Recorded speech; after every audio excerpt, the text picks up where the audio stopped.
I have a confession. Do I need to hold it like my martini. So my current guilty pleasure is watching hair tutorials on TikTok with these women who like they straight up say like, oh, I have hair extensions in, and like you can get them. Use my code, save 10%. And they just have like these long luxurious locks, and there's no like an ice cube's chance in hell that I can actually do any of these tutorials, and yet every day, literally. Hair tutorial, hair tutorial, hair tutorial. And I'm like, oh my God, show me another, show me another, show me another. What am I going to do with these hair tutorials? I don't even know. They're so calming. And they're always like, hey friend, okay, here's an easy like updo for your wedding. I'm like, who's going to a wedding? But please give me more hair tutorials. They're so good on Instagram, TikTok, all the places. It's amazing. The things we're learning from TikTok right now. I actually just sprouted peppers. So red peppers. I sprouted them. I follow this little old lady, this Asian lady on TikTok who I love. And she's taught me how to garden in the desert, even though she gardens from like San Luis Obispo or something where it's lovely and gorgeous. But I just sprouted little red pepper seeds and now I just planted them. So let's see if I can burn them up and they can die. Because, you know, I keep calling my garden Dexter's Lab. So it's a schoolroom. I stuck a twig in some leca. I'm hoping for a miracle, but prepared for the worst. There we go. All right, guys, I'm really excited about today, so let's go ahead and get started. Hi, I'm Sybil Solon. I'm an esthetician and spa owner. And hi, I'm Alex Ellis. I'm a body nerd and wellness expert, and we are business besties. And bosses, running your own business, it's hard. But we're terrible employees, so we're figuring it out. I've already figured it all out. But we promise to share everything we know about what it takes to make six figures and beyond. And be brutally honest about what works and what totally sucks. I am going to be honest with you. A bunch of it totally sucks, but let's go ahead and get started. Yes, it does. My God. And I agree every time. So I'm like, yeah, it does suck. Oh my God. Welcome back to Skinfessional. On today's show, we're talking about why you still need to be thinking about multiple revenue streams, how to pivot and how to be versatile, and why getting back to normal isn't really a thing yet. No. Well, also, remember me throwing up from the new normal. I hope that there are things that are permanently changed from the pandemic. First of all, like, don't go out in public when you're sick. Like, that's just rude and gross. And I might always wear a mask at the grocery store because people are dirty and gross. And airplanes. Yeah. Oh, yeah, absolutely. Yeah. Like, there's just some certain things where I'm like, yeah, I'm 100% fine with like adopting this as the new thing. But I think we've also, we are more than a year into this now. And to be really thinking about how can I pandemic proof my business, and or have multiple stream of income so that all my eggs aren't in one basket if this goes down or that goes down or, this opportunity dries up or I decide I hate that person, I don't want to work with them anymore. Like, how can I make sure that the money still comes in even if that specific thing isn't doing its job? Absolutely. And I think that one of the things that is really important right now to think about is in a time where everyone's talking about how, we're back to normal and everything's getting back to the same and everything's opening up and it's going to be glorious and great, is that the world is still on fire. Yeah. The world's still on fire. It could be at any time. Let's learn lessons from what happened. And, let's never be in this position again as business owners because a lot of us were caught unawares. Yeah. I mean, I was even just texting with a college friend on, Instagram the other day talking about debt specifically, because I had shared a post of like how nice it is to get credit card offers when for so long I didn't. And, she was talking about, we're saving and like my husband's income isn't, consistent because he gets commission and just being prepared for that. And I hope that, because it definitely taught me, COVID taught you, dear listener, that we can't, nothing is like for sure. I think that's really what it is, right? Like nothing is for sure. You can't really depend on any one thing. And that's what I'm talking about of like not putting all your eggs in one basket. It's like not depending on any one thing to be all things for you. Yeah, absolutely. So this episode, when we started prepping for it, I was like, this episode is kind of all over the place, but it is as Alex said, when we're preparing, it's about thinking for the future and thinking about how you can stay prepared. If you go back in time, back to our very first episodes when kind of the pandemic hit, we talked about almost these exact same things. So you can go way back in time, but we're just going to reiterate a lot of them and with kind of new eyeballs and thoughts onto it. So let's go ahead and start with some of the things you should be thinking about the idea of kind of revenue streams, what should be happening, and what you should be thinking about if for any reason your business, for any reason, not even a pandemic, but for something should happen. I had to have knee surgery at one point and I wasn't able to go into my spa. I couldn't work for a little bit. Wouldn't it have been nice if I had another revenue stream that I was like, oh, so I couldn't go to work? Cool. I've had estheticians where they broke their arms and they literally couldn't do anything. And how do you continue to make money? Right? So I was thinking back to of your knee surgery and that cool Airbnb, and we had fun and lunches and stuff. Yeah, we did lots of fun things. It was nice for me, probably not nice for you, but I was fine. Yeah, because you didn't have your online stuff set up at that time. Well, I had my online store, so I did have my online store, and I was able to continue to make online sales to my clientele, but I didn't have as robust an online store as I do now. It was at that time that I really went to town and put together my online store much better. I spent that 6-week period hardcore putting my Shopify store together much better. So I'm very grateful because during the pandemic, I was able to make $130,000 in online sales. That's massive. That's awesome. For product sales. Yeah. And it kept me alive. Yeah.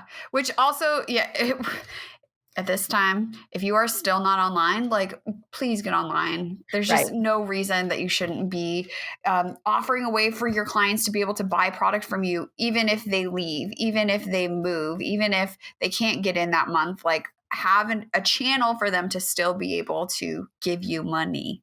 And as somebody I will be straight with you, creating a store online is not that complicated these days.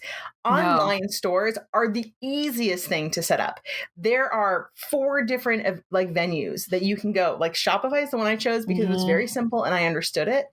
But there is Square, there is WooCommerce, which is like, as far as I'm concerned, a little more complicated than all of them. Don't do WooCommerce, you guys. Just go with Shopify. Right. But Shopify, there is Square. There is even like Wix has a really simple one that I think anyone can like plug in and put product in. If you don't have if you have like 20 product, super simple to put in. There are product lines now that actually help create them for you. So I know that like Glymed, if you use that product line, they're like, hi, we put that store together for you. Oh, that's awesome. There are certain product lines that do that for you now. So you can even reach out to your vendors and be like, hi, do you put a store together for me? And they're like, we certainly do. It'll only have our product, but at least you're selling something opposed to nothing. I'd also add too of just like prioritizing as you're thinking about this. If you have, a ton of product, you're like, where do I even start? Just start with the stuff that people are buying all the time. Right. The stuff that sells most. I call those your hero product. Yeah. So it is the ones that you like, I know that I sell this the most of anything. Right. I sell these. Though I will be honest with you, it took me while I was sitting like in my rehab bed, right? I want to say that in that 6 weeks, it probably took me 4 hours a day to stick up every single one of my products. And I have I think I have 720 SKUs. Whew, that's too many products. And so that means a picture of each product, a description of each product. So it can, there can be a lot of stuff you put up. But when I first started, it was just like the most important products that I stuck up. You can also hire somebody to do this. And it's not actually that expensive these days, for like $4,000 to $5,000, you can have somebody else take it over for you completely and they'll just do it. Yeah. Or even like $30 an hour. But interesting side note of hiring people online. Hired somebody on Upwork.com, $10 an hour. I was like, great. Took them 3 hours to do the work. I was like, not great. It shouldn't take you 3 hours. So then I paid the person who does $30 an hour and it takes her 1 hour to do the work, which is what it should have taken in the first place. But the quality of work is so much better. So I will add, there are places to cut corners in your business, but you absolutely get what you pay for. You get what you pay for. Most people who set up, when I looked around, most people who were setting up Shopify stores and stuff, most of them it's a flat rate for like, we set up a store, we set up the SKUs, we do the job, and this is how much it is. So it's not an hourly usually. They That's just tell awesome. you. Yeah. It's just a bulk rate because they're like, we know how to do this. We know how long it's going to take and just how much it's going to be. Yeah. So, but guys, just get it on. Just get it done. Zero excuses. Seriously. And it's so true that there's so many tools right now to make all of those things so easy compared to 5 years ago. Right. Or like when I started blogging and the only choices we had is just like, oh my gosh, it's crazy. It's so easy. There's no excuses. Okay. None. Zero excuses. Absolutely. Absolutely. And I will say, pick something that's big and known. Don't get some like janky. Don't do it, guys. Don't get some janky site that's out there because it was cheap or something. Just pay the money, drop the cash. Yes, and it's worth it. Yeah, because you want to have good reports. The reporting is so important because you're going to have to run all those reports to do your taxes, people. You have to run all those reports, right? You're going to have to run the inventory, and you want to make sure that your people are getting shipping properly. You want to make sure that you are getting invoicing properly. You want to make sure the returns go easily if there's a return, right? Go with something that's known. Yeah. For sure. Yeah, we'll link to your Shopify. I'm sure you have a referral code, don't you? I don't even know if Shopify has referrals. I'll be honest with you. I don't think Shopify even has referrals. I think they're like, we're huge. We don't have referral fees. We don't care. We don't even care. I listen, there's this podcast where I can't think of what it's called, but it's like Guy Raz and talking to founders and stuff like that. And I'm pretty sure that the guy who started Shopify was living in his in-laws' basement, even after the company had already been valued at like $1 million, which I was just like, wait, what? Because I was like, he's like, why? It's great. Of course. And he still like wasn't paying himself. And I was just like, oh my gosh, I feel so much better about my life right now. Well, it's hard. I mean, we forget as entrepreneurs and solopreneurs, we don't pay ourselves a lot of the times. We just keep putting money back into that business because, at any moment it can fail. Yep. At any moment it can be ripped out from under us and fail. So true. Although you should. MySpace, what? I know. Oh my God. It's still a thing. Anyways, you should be paying yourself, you guys. Like, pay yourself. Okay. I want to talk to you and ask you questions specifically about taking money up front. Because as we're thinking of this, changing our practices, maybe, taking money up front is something that you want to be doing. And I know that you tried to do this a while ago. Yeah. And so like, what do you feel like is the biggest difference? And like, how did it go for you with these in-person hours you just had? So if for people who are catching up and maybe you're just catching this episode for the first time, hi, welcome to Skinfessional. I've gone back to a small sublet studio that I'm taking on for 2 days a month in Los Angeles. And I'm currently in Las Vegas right now. And because of that, I'm making my clients pay up front for their appointments. And that way I'm just like getting through the appointments really quickly. And I don't have to take any cash from people. And I know what they're paying for because I'm going all the way down to Los Angeles to take your appointment. I don't have time for cancellations. I don't have time for missed appointments. So my clients have not even blinked about this. Not any complaints. Nothing. And I included a tip in it. And I've only gotten the best response with the tip included. Every single person was like, I am so grateful that you just have the tip included. It's so easy. I don't have to worry about it. I really like this. Yeah. I think even just like not having to think about like, okay, what percentage and like, is that okay? Are they going to be like thinking I'm cheap about it? You just like remove all of that insecurity. So, and this is really interesting because I've been doing this now for over 15 years. So I went into business in like 2005, I think. And for my very first like studio that wasn't in my home. And when I first started, my menu had pricing that had tip included, and people freaked out at me. They're just like, I don't want you to tell me what the tip is. And like, I still want to give you tip, or like, how dare you include the tip? Like, I don't even think the owner should get tip. Like that's you're the owner. So it was this really hot spot. In fact, I have a blog article that I wrote about tipping that from then really far back because of this conversation that I had, and that people have just so radically changed now. And I think one of the things is because people just don't want to carry cash anymore. So that because of COVID, or like touch cards and I don't want to touch anything, whatever. And also I think that we've just come to a time where people are like, I don't want to think about money. I just want to come in, come out and be done with it. Yeah. Right. Well, it's like, yeah. Right. So I'm always curious. This is a whole other conversation for a future episode. But like, how do you decide to do your tipping, and how do you price your tipping? Because I actually didn't do a flat 20% with my tip either. So I did Oh. it. I did it based on hours. So I did like my Oh. appointment based on hour. I didn't do a 20% because I've never felt comfortable with 20%. My pricing is very expensive. I've always felt that tipping for me is gravy. Mm-hmm. I don't need a tip. Tip is gravy. So, but I wanted to make sure I included a tip on there because so many of my clients do tip. Mm-hmm. Right. So how I handled the payment processing is when people are booking online, I'm straight up about it. I'm like, you are going to pay for this appointment. I have a 3-day cancellation policy. If you need to cancel, you're not going to get not going to get a refund. Just as simple as that. Now, of course, between you and me and the fence post, if somebody has like COVID, if somebody is ill, they're going to come to me on a one-on-one basis. We have a whole episode about this. We're probably going to have a conversation. Yeah, for right? sure. Right. We're going to have a conversation. These are my clientele. Right. But in general, so far, I haven't had any problems with it. We'll continue to see how it goes. I'll keep you all updated. But not one complaint. And it's in the FAQ. Do I really pay for this up front? What's my cancellation policy? Is the tip really included? Yeah. Well, I think just knowing, I made an appointment as well with a piercing professional. I don't know what you would call her, for this weekend. And it was similar where she took the money up front, and I was like, cool. Because there's something like uneasy about going in for a service as a new client specifically, Right. and not knowing what it's going to cost per se. Yeah. I mean, like, I know there's a menu and this and that, but like now I've already paid. I don't have to worry about it. I'm absolutely going to show up, and then it's just like done, and I can be there and have my service and be out of her hair, and none of that, exactly like you're talking about, exchanging of money and like all that jazz. Right. And for me, it's much as an esthetician on my side, it's so nice because literally the person is in there and I'm just like, you're done. I'm just getting you out of the room now and we can talk about whatever. I don't have to have an exchange of money at the end. We have just had a nice service together and bye-bye. Yeah.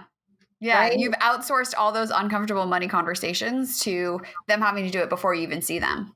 Right. And it's great. I also, for me, I have all of the purchasing a product beforehand as well, because I need to bring it with me to the LA studio. If I need them to purchase anything because of the conversation I've had, I'm like, I'm looking at your skin. I'm like, I'm going to invoice you. You can make a decision if you'd like to purchase anything. So I'm just based on the conversation. I'm going to invoice you. I'm going to send you an invoice. You can decide if you like anything. You can drop me an email and let me know if you want to keep any of those products that I'm invoicing you, and you can pay online. Okay. You know what I like too about that? What? Yeah. That you don't have to make any decisions. No. And also you get to like be out of that pressure situation and like think about it. And like, I do, not gonna lie, even as an extrovert, like I like that level of like privacy, if you will, like of making purchases and doing stuff online. Right. And then they can continue to ask me questions if they want, back and forth via, any of the socials, any of the email conversations, whichever that they want. Now, I will say that this is a person who's had a relationship with me so far. I do have some new clients. I'll tell you how that goes with new clients. Yeah, that was going to be my next question of like, how's it go with the new people? So keep us posted. Yeah, because I'm interested to see how it goes. But existing clients are very happy with this kind of new thing. The only thing that I brought into the studio is whenever I have a new product, so I had 2 new products, I just left them out for people to kind of look at so they could feel and touch and smell and whatever. But all I did was like, these are some new products. If you decide you're interested in them, let me know. And if you have questions, that's it. They'll be here for the next couple of visits to look at. Yeah. Anything else from this first weekend that you felt like didn't really go well in this new normal? So I think one of the hardest things was, whether you're vaxxed or not vaxxed. So right now, the conversation, if you're vaxxed or not vaxxed. So if you're like, I'm fully vaxxed, and so my clients are fully vaxxed, and like, so do you wear a mask? Do you not wear a mask? Do people feel comfortable wearing a mask, not wearing a mask? We're in close quarters. So when I'm working on somebody, I'm still wearing a mask. So I'm still wearing a mask in front with them. Of course, they're not wearing a mask. When we're in the room talking to each other, if I'm staying on the far side and they're staying on the far side, we'll both have our mask off if they're okay with it, right? Because we're technically via the CDC, We are both the 6 feet. estimated, right? Oh, yeah. Well, they're also, what was this? I hate the news, but I'm going to be the harbinger of bad news too. There was 22 people infected in a nursing home, even though everybody was vaccinated. So yeah, it's just I don't know. So, but also Interesting.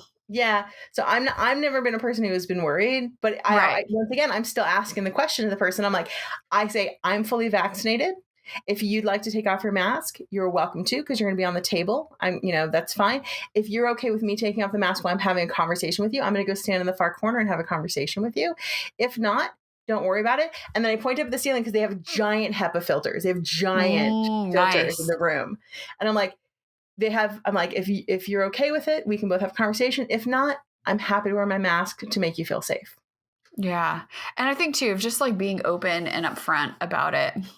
Because some people, they actually don't want you to wear a mask. They feel uncomfortable with it. Mm-hmm. It's reminding them of what's happening, and they can't hear you. So I have some older clients, they can't hear you very well. It's hard for them with the mask.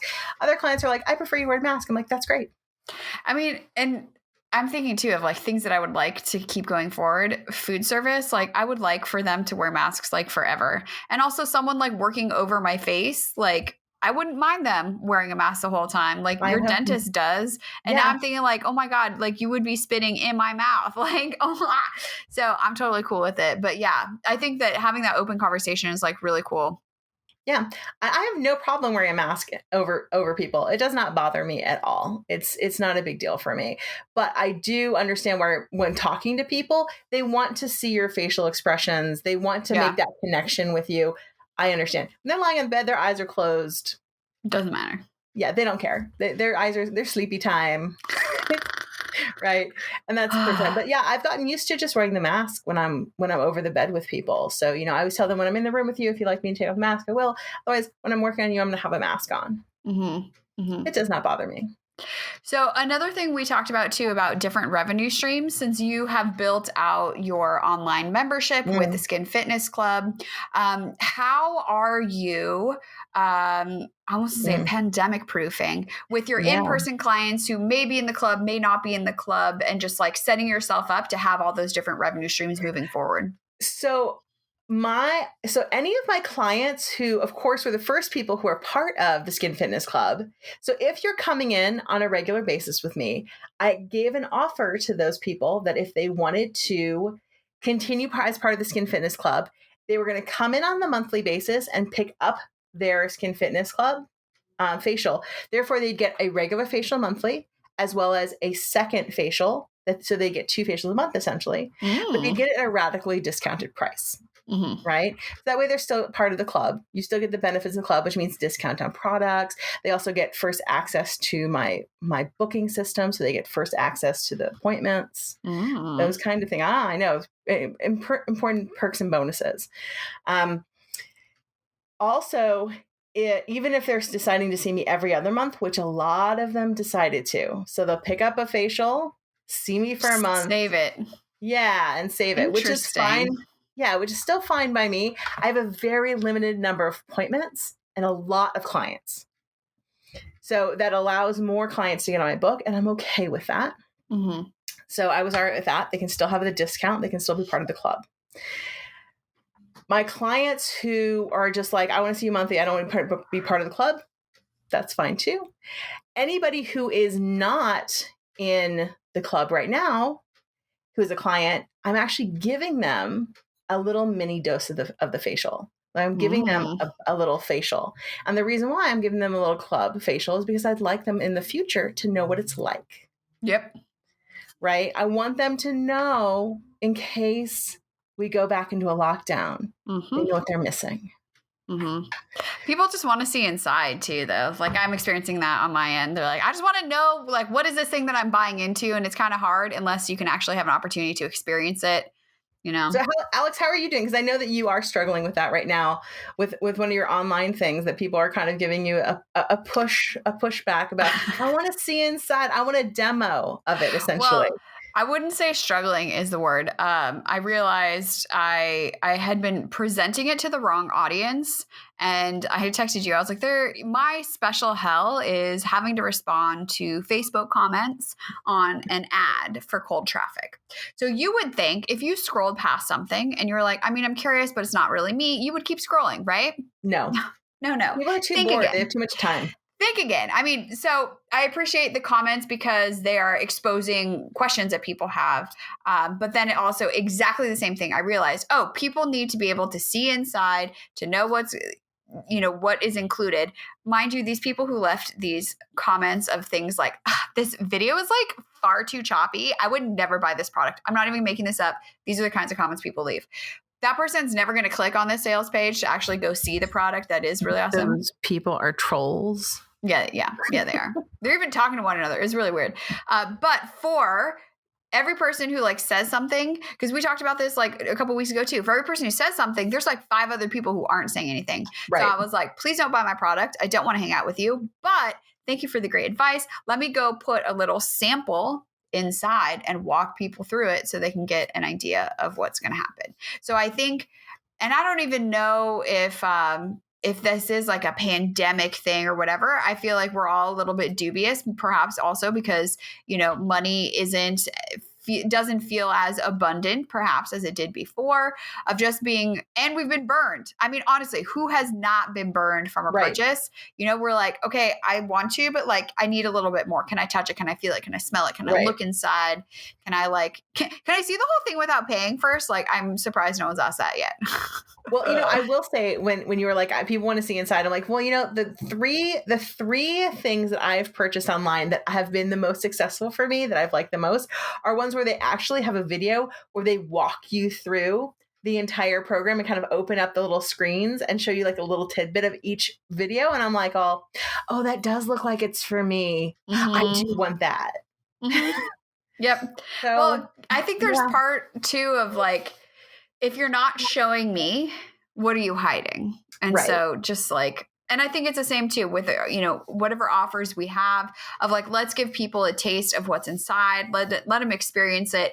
And also then set ourselves up so that we have all of these multiple revenue streams. Like even for me, I'm running Facebook ads, but like if Facebook ads don't work, like there's other things I can do. I'm not fully dependent on that to bring in new leads. Absolutely. See, so everyone, this is how it goes. And even, it doesn't matter what you're doing. It doesn't matter what you're doing. You have to kind of diversify. You have to think about being versatile with what you're doing. And you have to constantly evolve what's happening and not get like rigid, because we tend to like, right. And we tend to get like that. We tend to be like, oh, but this is working for me and I'm just going to stick to it. Or it'll stop working a little bit, but we're like, but it used to work, so I'll just stick with it. Oh my God, that was literally me. I was like, I mean, it's supposed to work. And then I was like, no, silly. These aren't the right people. It's not because we're lazy. It's just because that's human nature. It's just like, but I don't want to change. I like it the way it is. I think there's also a little bit, or at least for me, it was like, well, wait it out. You're just being impatient. And sometimes it's like, no, it's not impatience. Like, that's just not right for you. Right. Do something differently. I think, we talk a lot about trusting yourself, and like, that's so super important, but like, also trust yourself to change your mind. Yeah. It's true. It's true. And it is sometimes harder, I think, to make that decision, to that leap forward, to trust that inner knowledge that it's like, it's time to move that forward. But that is also why you keep friends around. So you can bounce that idea off of them. Okay. I just also need to tell this story. First of all, I'm so grateful for you, Sybil, for being my no person, because I'm a yes. I'm always like, I see the shiny thing and I'm like, oh my gosh, I need that. And then I want to buy it. And like, my mom can't be that person for me, because I'm like, no, well, you don't know what you're talking about. So I've talked about doing this before, but again, you guys, I fell for it. I was like, this marketing, it looks real slick. And you know what? I need to know how to do that. And then I sent you a voice message. I was like, please just tell me no, that I don't need this. And you're just like, you don't need this. I was like, oh my God, thank you. You are so right. I don't need it. Thank you for, and you also said too, I mean, if you like just have money that you want to like throw away, I guess you could, but like, don't you have something else you want to spend it on? Like, I don't know, debt. And I was like, damn it, she's right. She's so right. I love the fact that Alex sent me a voice memo that started out with, tell me no, that I don't want this because I don't want this. That's actually what she said. I don't remember that part. I don't want this because I don't want this. Well, you know, part of me too was just like, well, you've gone through this so many times, this sales funnel, and like you really could pick something up. And I mean, I was even thinking I was going to sign up for a year, and I just like, oh my God, thank you so much. No, it's true, but we want also with the idea of we want that bright and shiny, and we're like, but maybe this time it'll be different. Yeah. It's going to be that thing that's going to break me loose of like that thing I'm having that's stopping me. And it's not the magic bullet. You're already there. No. And Alex and I have had this conversation with each other 4 or 5 times. I'm like, Alex, you're beyond this now. You know, you're teaching this. You're literally teaching this course now. Like you're teaching this course that they're saying you've taught me this course. I know. So you're done with this. Well, I mean, I was just trying to like think towards the future and I just wasn't on point. But like, let's actually talk about thinking towards the future, because I think that we don't need to diversify, that there are not going to be any other lockdowns, that there is not going to be something else that's going to happen that's going to be a bump in the road for your business is naive. And so let's just put it out there. I hope that there are no other lockdowns, and I hope that there is nothing else in your future and everything goes swell and it's perfect. But the likelihood of that happening is probably small, because something will probably happen and you'll need to have diversified, and you'll be very thankful that you have. So ways that you can be diversifying are obviously, like we said, you can have make sure you have your website up. Right. And I actually find that in this day and age, I think estheticians get the most stuck on websites. I think even their online store, I think, is easier than websites. I think websites I think websites really like bog down estheticians. I think it's a mental mindset. They're like, well, what should I put on my website? What goes on it? Who am I? Like, it's just like this big thing. And I have to have like my online booking system, and I have to have like an email provider, and I have to have my online store, and like I have to have somebody who builds it, and just get it built. Okay. It's going to be okay. There are also things that build websites as well. They're also out there. I actually built a really fast one on Wix. It was not sexy, and I did it real fast. They're templates. Super simple. I mean, that's the other thing too about building websites. Everyone's got a template out of the box. I think too, think of it like an online business card. Yes. What would be on your business card? Do that. Right. And I find that most people, if you just sit down and think about your website as something super simple to start, right? Yes. It's super simple. It's not bells and whistles. It's like, put up a picture of who you are, right?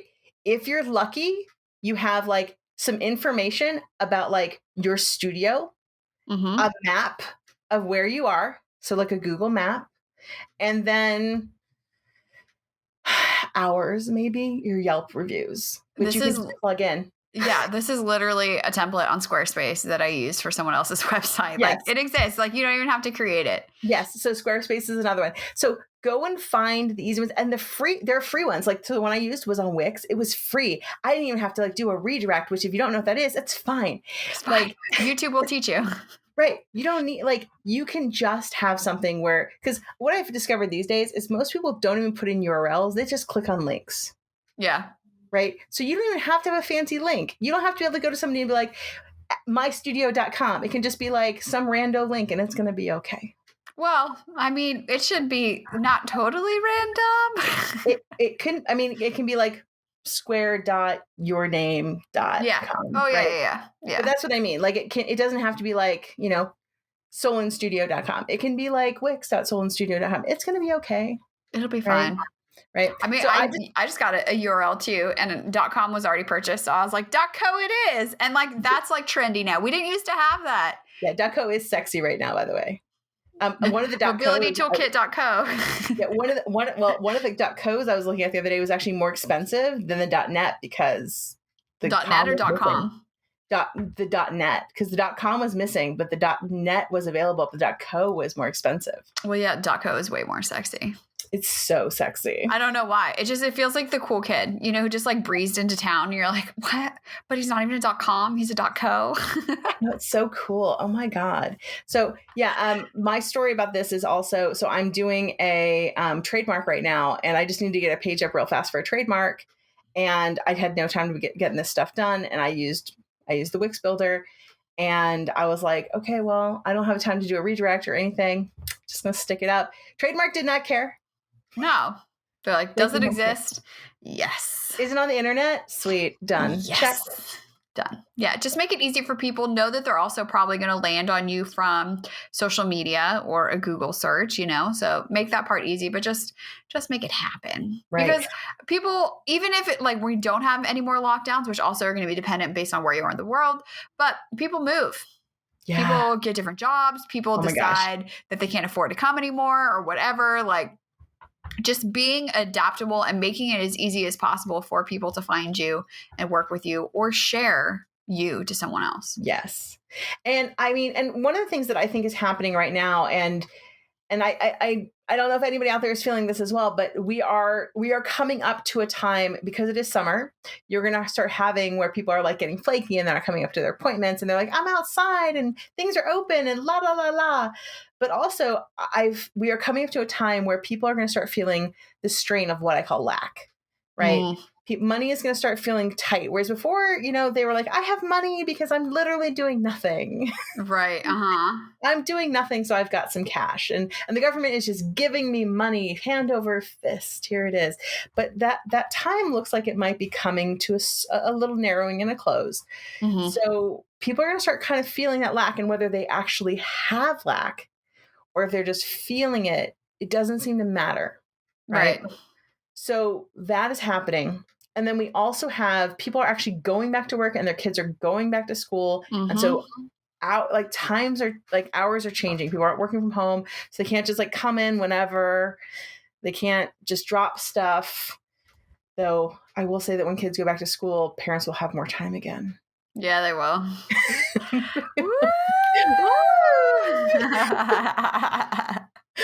As someone who's a caretaker right now, just the thought of it being over, I'm like, oh my God, I'm gonna have so much free time. I cannot wait. Right? They're like, what? This is amazing. Mm-hmm. It will be like the Roaring 20s.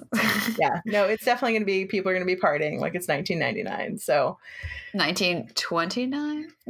Well, something. They're going to be partying, that's for sure. So do be aware that these things are coming down the pipeline. And when you're planning, when you're making your kind of future plans, your financial plans, when you're planning that, making your kind of you're adapting and you're putting out kind of your new stuff, think of that. These are the things that I kind of plan for when I'm like, okay, I'm going to build, I'm putting together one of my new websites, one of my new booking sites. And I'm like, okay, I need a plan for all of this. Mm-hmm. Yeah. Right? Do you do any of that? Well, sorry, go ahead. Do you do any of that, Alex? Do you plan for any of those things? Forecasting? Yeah, actually, I've had in my planner all week to look at my marketing calendar, and I keep forgetting. Because you're very busy. I know. I think, the future casting, I think the biggest mistake that we can make, and I say this as someone who has done this a million times, is getting tied up in being busy without really looking at the bigger picture of where this bus is going, and just being intentional about what you decide to do and how you're moving it, because things don't happen super quickly. You can't, especially online, you can't be like, okay, I'm selling this thing and then expect it to sell. There is a lead up. It's it's dating, right? We got to warm them up and take them to dinner a few times before we ask them to marry us. They're not going to do it on the first date. So what? I mean, okay. I don't know. Well, I was going to make it vulgar and I decided not to. I did. I saw that. She's like, I mean, they're just not going to bang you, but maybe. I don't know. I don't know. But yes, I think, future casting is super important. And if you've listened to this conversation and you're feeling a little bit overwhelmed, they said so many things, I don't know what to do. Please, for the love of God, get your store set up. Yes. Just stop messing around, get your store set up. And if you have your store set up, I want you to think about a way or ways in which you could bring your in-person clients into some virtual thing. Yeah. If they're not even buying from your store, like how could you make that process happen more seamlessly?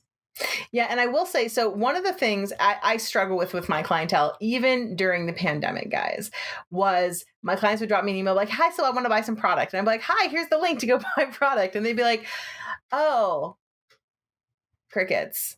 And I'd be like, did you want to buy product? Because, oh, yeah, I didn't really understand how to use your store. Dude, I know you know how to use a store. It's a Shopify store. It's not rocket science. Everyone has Shopify. Yeah. All the time. Yeah, come on.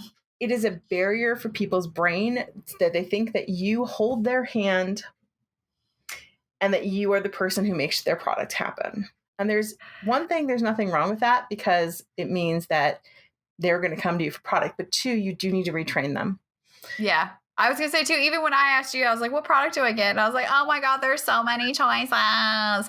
So, there is something, even just saying like, this is what I recommend for you or whatever. And here's the link. Just like, because we talked about it. I wrote it down. And then when I went to go buy it, I was like, what did I write down? Okay. Right. And that's what I bought. And I was like, I hope this is right. I don't know. Right. So, and that is why one of the reasons I do like Shopify is there's something called, invoice ordering where you can literally put together somebody's invoice and just send it to them. And then they can just like place the order and it's done. And it's hand holding and you just like, but at least you put their order together, that they didn't mess it up. You didn't get it in the mail and then you're like, oh, they bought the wrong freaking cleanser. They're so stupid. I don't even understand. They literally have the bottle in their bathroom. I don't understand. Oh my gosh. How do people buy things online? I don't understand. Clearly, they're completely incompetent and unable to purchase things. It is hard to be human, I will say. I know. But at the same time, one of the things the reason why they come to you is you have to remember they come to you because you're their person who they trust to make sure that they get all the right things. Right? Mm-hmm. You're the person that they're like, I don't know what products I'm on ever. I just slap them on my face. Which I'm just like, oh my God, I read everything. Right? I just slap it on my face. I don't know what colors I wear. I don't know. I mean, the container is blue. You mean white? No, I'm pretty sure it's blue. And the stuff that comes out is yellow. And you're like, I don't even sell something that looks like that. What?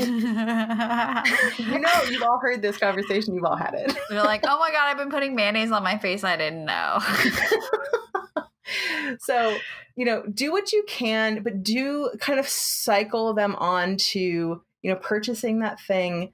And one of the things I've been looking at is the automatic purchasing where like it puts them on a subscription program. Ooh, does Shopify do that? Yes, it does. It's an app, of course, but it does. It puts them on. So it gives them a discount, 10% discount on their product, but it automatically ships to them. Okay. Also, as a person who loves shopping, like that, I don't even care about the 10%. I mean, that's helpful. Free shipping for the auto shipment. Like whenever someone does that, I'm like, oh my God, take my money. Cause like I'll sign up for it. I'll forget about it. And you're going to get at least 2 more months out of me. And it makes it so super easy. So yeah. Because consumer says 5 stars.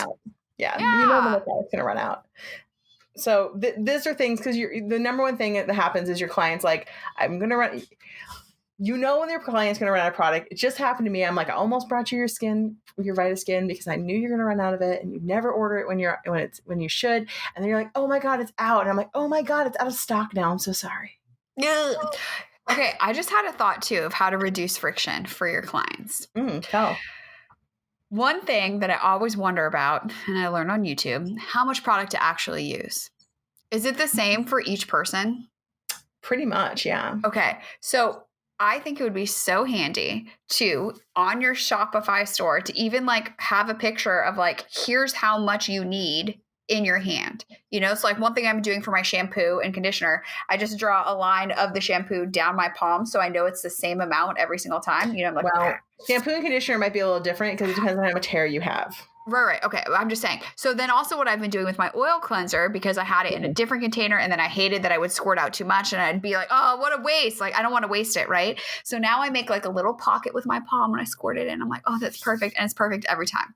All of that is to say, one picture in your Shopify store of like, this is how much of this product you should use. Because as consumers, I don't know what a nickel is supposed to look like. I don't know what this like piece, I know you just rolled your eyes. I'm just saying. Oh my God, every esthetician out there was like, you don't know what a nickel looks like? No. We're living in a world where we don't use money anymore. So people are like, I mean, I don't know what a phone is, so I can't do that. I mean, I know what a nickel looks like, but like, is it just the thing? What about the height? I just say, put these photos in your Shopify store, and your clients are going to be like, oh my God, I love that feature. Directly from a person who doesn't know how to use product. No, I don't. I don't know shit. And I'm like, oops, that was too much. That's literally, is it one pump? Then I'll always use one pump. Cool. Well, because I'll be honest with you. So I know I make the Spell skincare line. So I actually wrote all the directions. So I have the best directions known to man on those labels. Most every other label I've ever used, it has no directions on it at all. It's like, apply product to the skin. You're right. Like, how much? Great. How much? Great. I actually put how much on all my products labels. I know. That the skin should be damp and how much you should rub. Okay. Side note, can you dampen it after? You can dampen after, but it's always best if you apply damp. And ladies, you're going to out there, or men, whatever, you're going to tell me why in the show notes. Thanks. Oh my God. Okay. So tell us by sending us a DM. That's on right. Instagram. Okay. Also tell us too, what's the one thing that you're going to do? Because we know we're all about taking action. And so what is one step you could take to reduce the friction between online and virtual, so that you are pandemic proofed? This is me. I like this to my camera. What? Should something else happen? Okay. Protect yourself. So you can find us on Instagram. The show is at Skinfessional. Sybil is at Your Skin Fitness Expert. And I am at Holla for Mala. Oh my gosh, I'm so excited. I'm so excited to hear from everybody. We had so many things this week. I'm so excited. And you can find us at the Skinfessional box, which is a phone number. Ring-a-ding. I know, old school guys, old school. The phone number is 818-473-5277. And so far this week, I just got a lot of Scopla ads. So apparently Scopla is on super sale if anybody needs Scopla. That's hilarious. Oh my gosh. It's just a lot of Scoplas on sale.